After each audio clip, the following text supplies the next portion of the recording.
AP Cactus AB, 6-8 office hours. These are the answers to the evens if you haven't checked them yet. I believe I tried to post them online. But here they are one time real quick. Pause the video if you need to see these because I'm not going to leave them here that long. The odds are in the back of your book, but these are just the answers. So, all right, assuming you guys have paused the video and checked them, let's try them out. So a bit of review built into this assignment. Page 297, we've got a couple problems, even problems.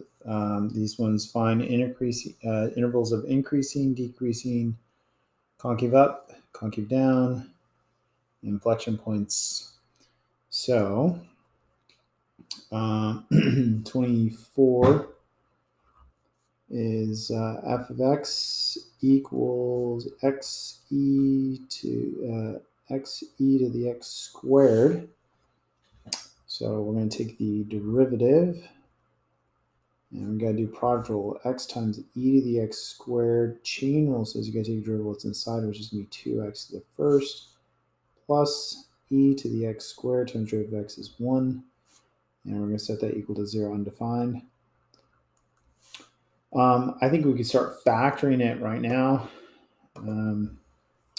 So f prime of x equals, we take a e to the x squared out of everything, and then you have 2x squared plus 1 left over.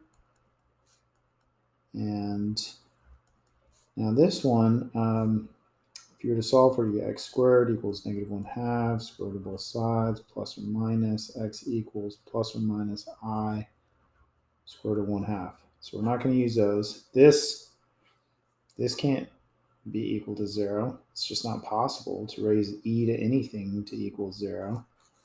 So there are no critical points. That does not mean we can't do a line check, okay? You can still do a line check. No critical points. Test a point. You can still test a point. You can test anything you want. 0. If you plug 0 in here, that's going to be 0. That's going to be positive. It's going to be positive. So it's increasing the whole time. You can do a line check with no critical points, okay? It's increasing the whole time. So answer to A is it's increasing, and they want interval notation, so negative infinity, positive infinity. In other words, all reals. It is decreasing nowhere. So kind of an interesting special case. Second derivative. Let's see, we got to do another product rule here. I'm going to say that's 2x squared times e to the x squared, derivative e to the x squared is e to the x squared times derivative what's inside, 2x to the first chain rule, plus e to the x squared times derivative 2x squared is going to be 4x, plus you have to take a derivative of this, that's going to be e to the x squared times derivative what's inside of it, 2x. That's kind of a crazy second derivative. Now, see if we can start factoring stuff out. They all have a 2x. There's 3 terms. They all have 2x. They all have an e to the x squared. So we can take out a 2x e to the x squared. What's left here is a 2x squared. What's left here is a 2. And what's left there is a 1. So we could combine those terms together to like each other, 3. So if we go to solve this, we're going to get x squared equals -3/2, square root of both sides, plus or minus, x equals plus or minus I, square root of 3/2. I'm not going to use those, but you should have this work. Here, we do get a point that could, it's probably going to be an inflection point. So we're going to do a first derivative line check with that 1 point on it. Test the value, x equals 1. I mean, this is pretty ugly. It's all going to be positive, right? I mean, everything's positive right now. So it's for sure going to be positive, negative, concave down, concave up, inflection point. So C, concave up on 0 to positive infinity. No, don't include the endpoints. D, concave down on negative infinity to 0. E, inflection points at x equals 0.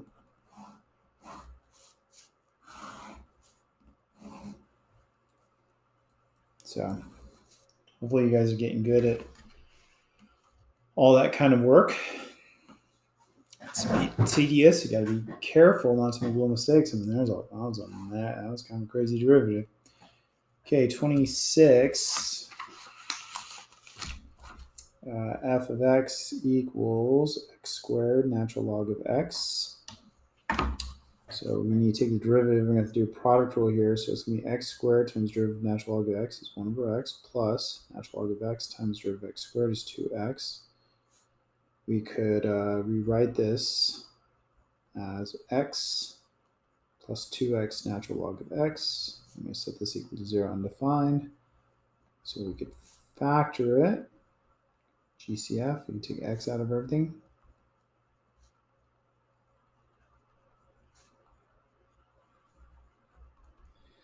So x equals 0, and then this, if you set that equal to 0, you get natural log of x equals negative 1/2.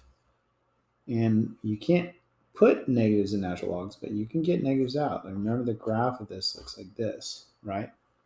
So you would exponentiate both sides. And so you would get x equals 1 over the square root of e, essentially, right? So those are your critical points. So line check 0, this is for sure positive. And then we want to test a point. Now, I kind of want to test 1. Make sure square root of e, 2.7 is definitely bigger than 1, which makes this smaller one. So 1 is definitely on the right side of this. Just got to be careful, right? This is 2.71, and then the square root of it is definitely bigger than 1, and 1 divided by something bigger than 1 is less than 1. This is definitely between 0 and 1. If you plug 1 in, natural log of 1 is 0, so that's kind of nice. And so you get a 1, it's positive, negative, positive, increasing, decreasing, increasing, right? Relative min, relative max. Now something we should be worrying about is domain, I think, on this, right? So domain, x has to be bigger than 0. This graph does not exist when x equals 0 or negative. And it looks like this, just multiplied by x squared, so it kind of distorts its shape. So any answers over here. So when I go to A and I say increasing, people are going to want to say, oh, negative infinity to 0, bracket, union, 1 over the square root of e to positive infinity. Except that is not part of your answer because it's not in the domain.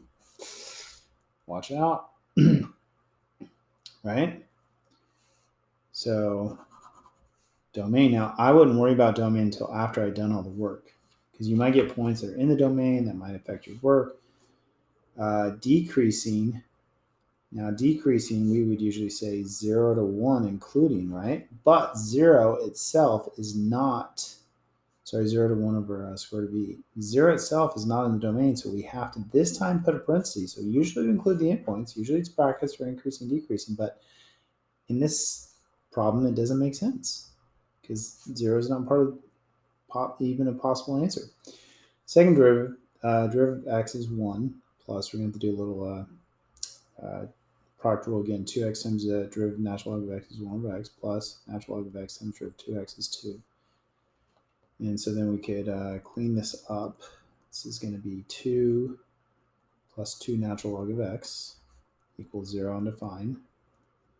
And you can factor it if you want.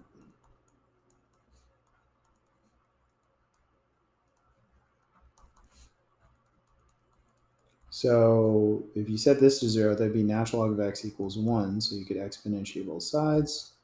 And x equals e. That's your inflection point. Do a line check. So e is like 2.71. Test a value. I'm going to test 0. So you can test things that are not in the domain, and it should work out right as long as you have all. Now, I can test negative, even though negative shouldn't be in the answers. It should work still, though. The domain is really just, you can do all your work almost ignoring the domain, and then make sure your final answer keeps it in mind. So if I plug 0 in here, well, no, I can't test 0 because natural log of 0 doesn't exist. So I guess let's go with 1. 1 seems like a nice one. Natural log of 1 is 0. It's positive. And 1's over here, so that's positive, that's negative. Concave up, concave down. Inflection point. So we would say concave up on the interval, and what we usually say is negative infinity to e, right? But that doesn't work this time. Okay, now let's just make sure I did this right. Let's see my answer. So if I'm just trying to feel like I made a mistake.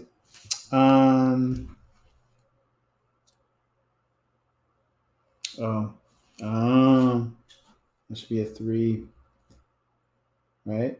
So it's going to be natural log of x equals negative 3 halves exponentiate. So it's going to be e to the negative 3 halves, or 1 over e to the 3 halves. So e to the 3 halves. So 1 is actually on this side. Plug 1 in, it's positive, but then this is negative. So this is down, and this is up. So we would say 1 over e to the 3 halves to positive infinity. And we would not include the endpoints. D, concave down on the interval, we would say, usually we'd say negative infinity to 1 over e to the 3 halves, but that's not right because it's got to start at 0 because of the domain. You're giving me answers that are not in the domain of the problem. So got to watch out for that domain stuff. E, inflection points. Inflection points, you need to make sure those are in the domain too. Inflection points at x equals 1 over e to the 3 halves. So it was an interesting problem. Had a bunch of good stuff in it. All right. A little bit of review from other problems.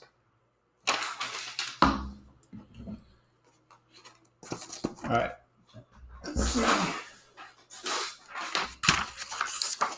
13 to 16 on page 306 all have the same. It says use the graph of f prime shown in the figure to estimate all the values of x at which f has a relative minima, relative maxima, and inflection points.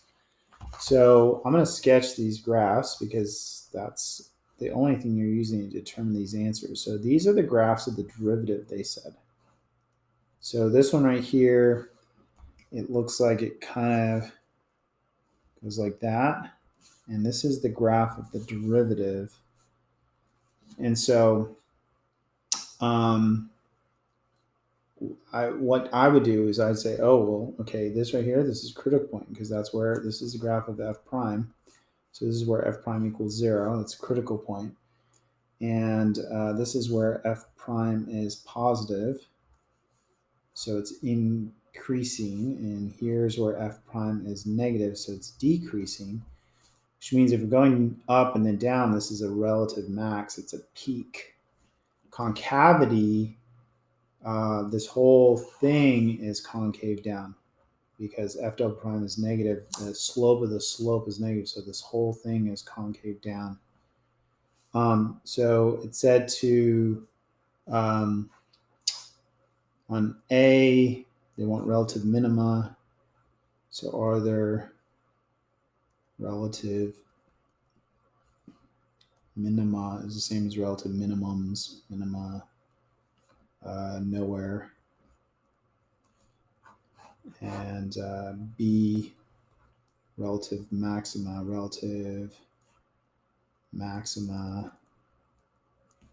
at x equals 1. Now, by the way, if you want to justify this, you justify it the same way you would. You use first derivative test. You say, by first derivative test relative Extrema, since f prime is positive on the left and negative on the right, therefore, so C, inflection points. There are no inflection points because the concavity is down the whole time. Inflection point, nowhere.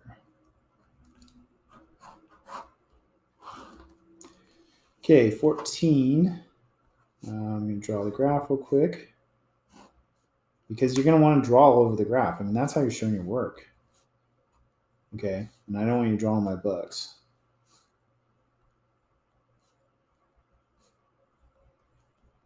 Okay, so graph kind of looks something like, goes through 1 and 3, kind of looks like upside down parabola like that.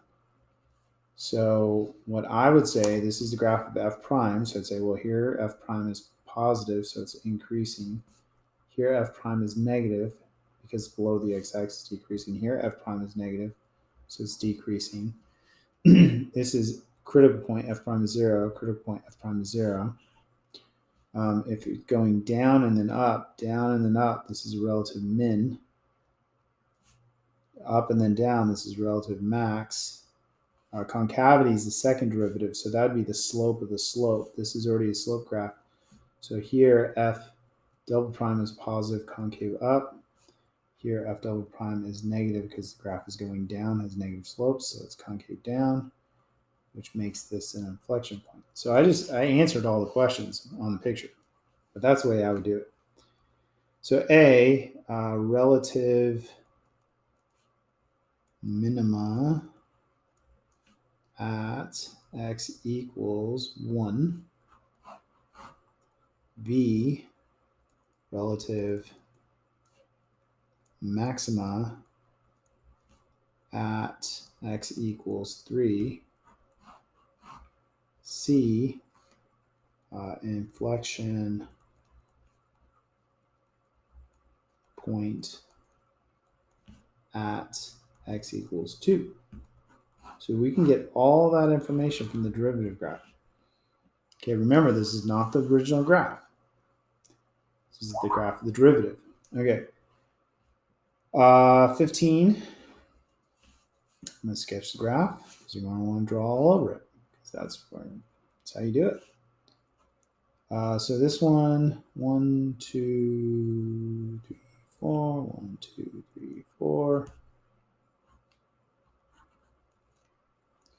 Okay, so looks like it goes through right here and here. So it goes like this, goes like that, goes like that, and then it looks like it's going towards like a horizontal asymptote right there. So this is the graph of the derivative. So I'm going to label everything on this graph.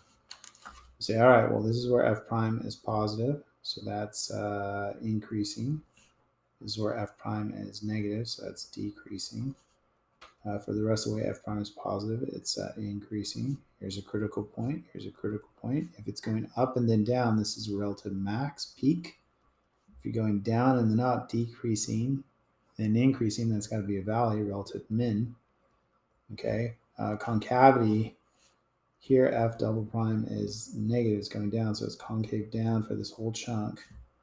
Then f double prime is positive, it's concave up for that chunk, and then the slope of the slope is negative again, so it's negative again, so it's concave down. And inflection points are going to happen where it changes, so at 1 and 3.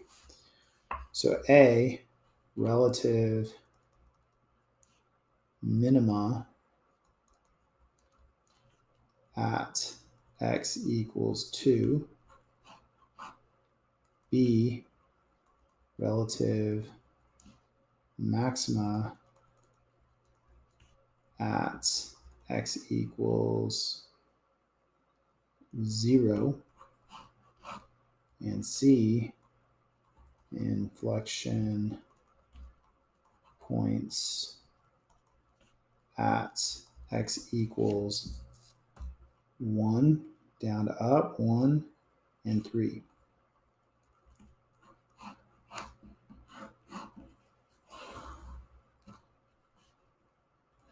There you go.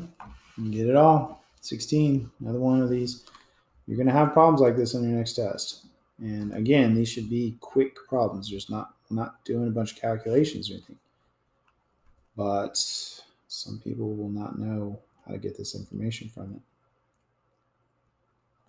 Okay.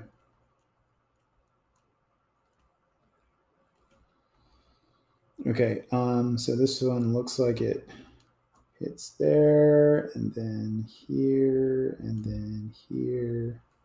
So the graph kind of looks like it goes like this, bounces off, goes through here,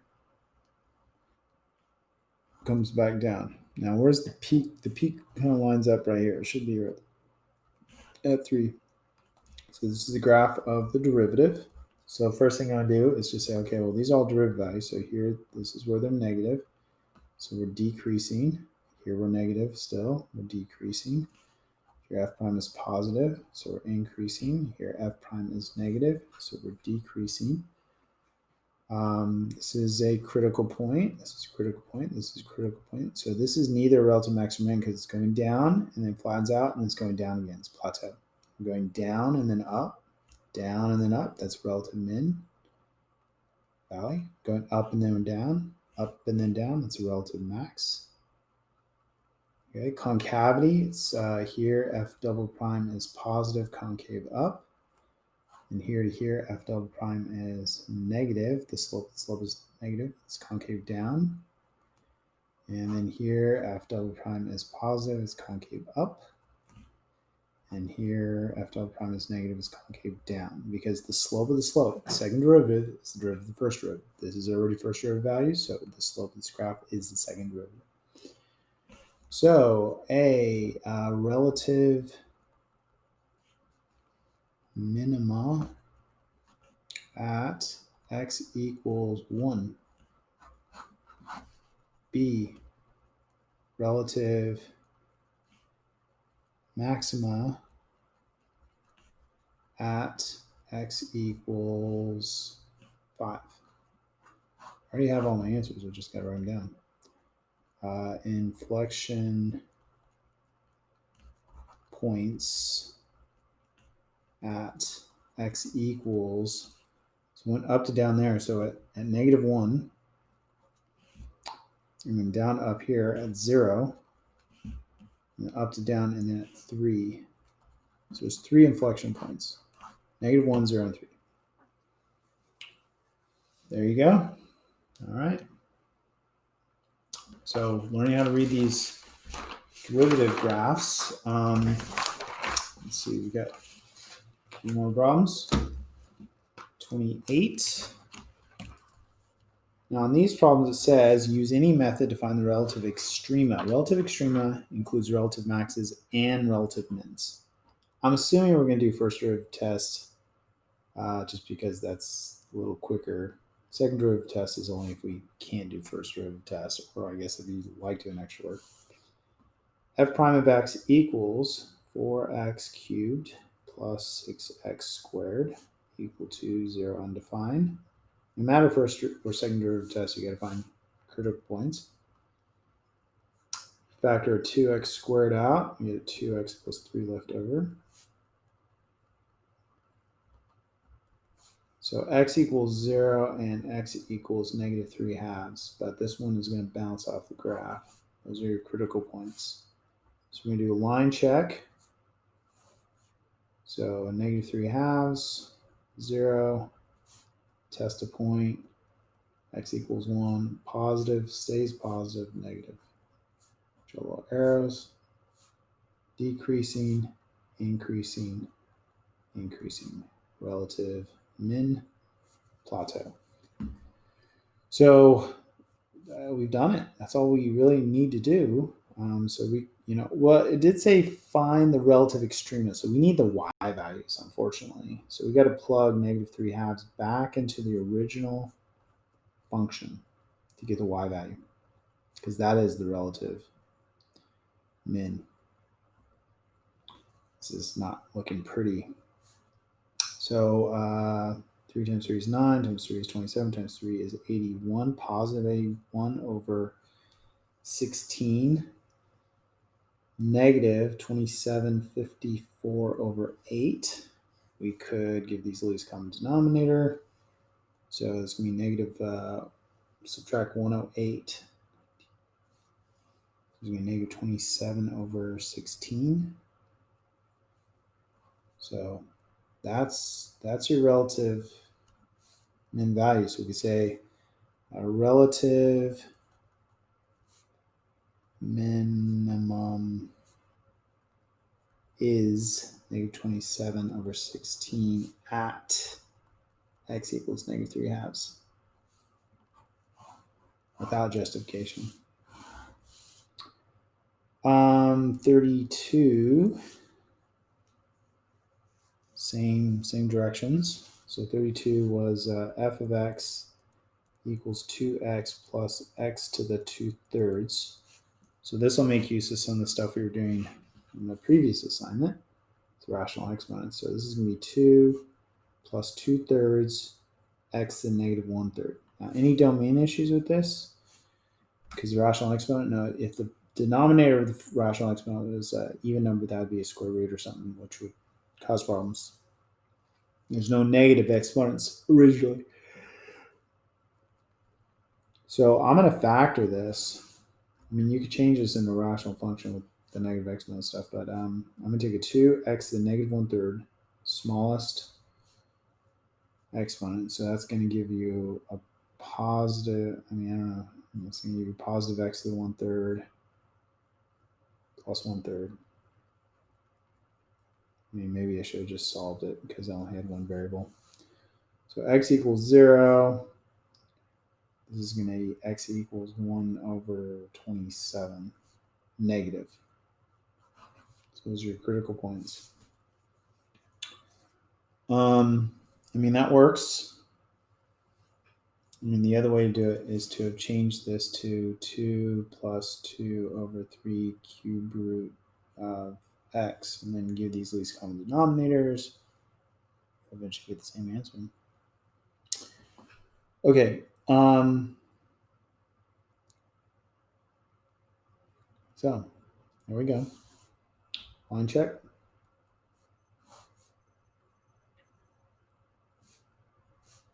Test point. X equals 1. It's all positive. Negative, positive. So increasing, decreasing, increasing, relative min, relative max. We need the actual value, so we're going to plug in negative 1 over 27 into the original function. That looks annoying. Now, to the 2/3, I would do to the 1/3 and then square it afterwards. Because then cube root makes the number smaller and then you square it. So that's going to be negative 2 over 27. Here, cube root of 27 is 3. Squared is 9. So it's going to be plus 1/9. You give these the least common denominator. So it's going to be positive 1 over 27. And we also need to plug in the other one, 0, which looks like a lot easier. Right? That's going to be 0. So relative minimum is 0 at x equals 0. Relative maximum is 1/27 at x equals negative 1 over 27. So those are the answers without justification. You could justify them though for sure test because it proves this on the left and this on the right. Okay. 35.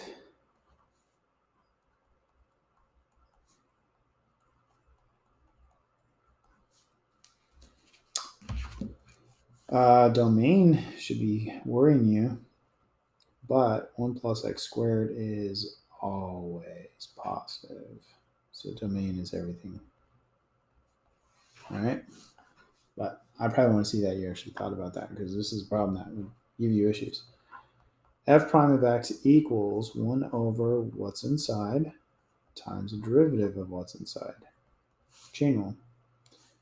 So we get 2x over 1 plus x squared equals 0 undefined.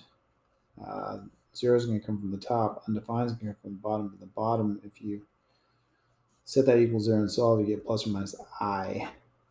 So that's your critical point. Do a line check. Test a point. X equals 1. It's all positive, negative, decreasing, increasing, relative min. So relative minimum at, oh, we got to find the actual value. I forgot about that. Well, if you plug it in, f of 1 is going to be natural log of 1, which is 0. So relative minimum is 0 at x equals 0 also. Coincidentally, same values. All right, last problem is 40. And directions are different. Find the relative extrema on the interval 0 to 2 pi and confirm your results are consistent with the graph of f generated by a graphing utility, meaning graph it on a graphing calculator and make sure it makes sense. So we're doing the same thing. We're just going to check our answer on a graphing calculator afterwards. See if it matches what we see. So we got to take the derivative, and that's just going to be root 3. It's number times x plus 2 cosine x equals 0 undefined. Now, cosine is never undefined, so it's not an issue. So cosine x equals negative root 3 over 2. Hey, I recognize that. Alpha. Cosine equals that at pi over 6. It's negative in quadrants 2 and 3. So x equals quadrant 2 would be 5 pi over 6 plus 2 pi k. And x in quadrant 3 would be pi plus pi over 6. So it would be 7 pi over 6 plus 2 pi k. We only want the ones that are between 0 and 2 pi this time. So 5 pi over 6 and 7 pi over 6 are your critical points. So we're going to do a line check. Because remember when I taught you guys how to do line checks in chapter 1? I said we're going to use these all year long. This is chapter 6, and I think we've used them in every chapter. Test. I went to 0 for trig. Cosine 0 is 1. It's going to be positive. Now I got to put these boundary markers on there. They didn't include the endpoint, so it's positive, negative, positive, down, up, down, decreasing, increasing, decreasing. This is relative min. This is relative max. We are interested in the actual values, the relative extrema, not just where they're located. The relative extrema are the y values, so we're going to plug these back into the original equation.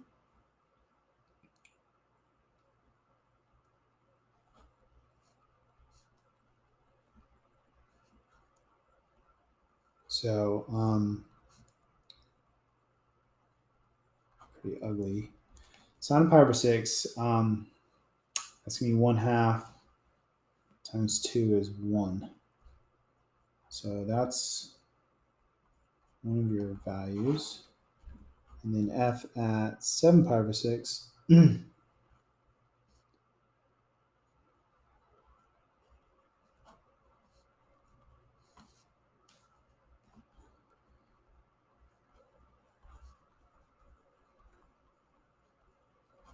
Okay, so it's quadrant 3, so sine's going to be negative. It's going to be negative 1/2. It's going to be minus 1 when you multiply by the 2. Okay, so relative minimum is Relative minimum was that first one, 5 pi root 3 over 6 plus 1 at x equals 5 pi over 6. And relative maximum is 7 pi root 3 over 6 minus 1 at x equals 7 pi over 6.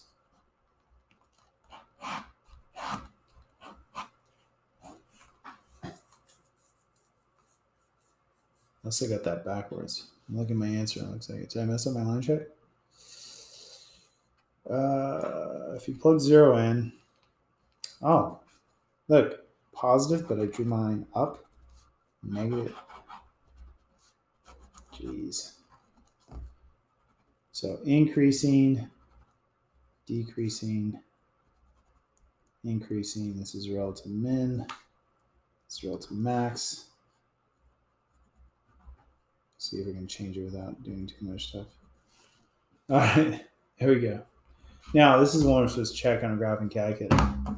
So let's graph the original function. I got a bunch of stuff in here. Okay, so this is going to be x times root 3 close plus 2 sine x. You should be in radian mode. Your window, let's do 0 to 2 pi. The graph, I don't know how big it's going to get, but we just start with this. So there's the graph. And we could change the window a little bit. Looks like it just keeps going up. So window, I think we could probably do -1, a little closer view. So that looks like a relative max there, very slightly, and then that's a relative min right there, right? And we could use our calculator. I mean, it looks like, if you just do trace, see, it looks like it's around 2.6. Well, 5 pi over 6 is 2.6, and 7 pi over 6 is about 3.66. So 3.66. It looks like there's the min, right? So it looks good. It looks right. And on our graph, it looks like that, and this looks like it lines up with 5 pi over 6, and this looks like it lines up with 7 pi over 6. Right? So check. Looks good. All right, well, that's the assignment. Get good at this stuff.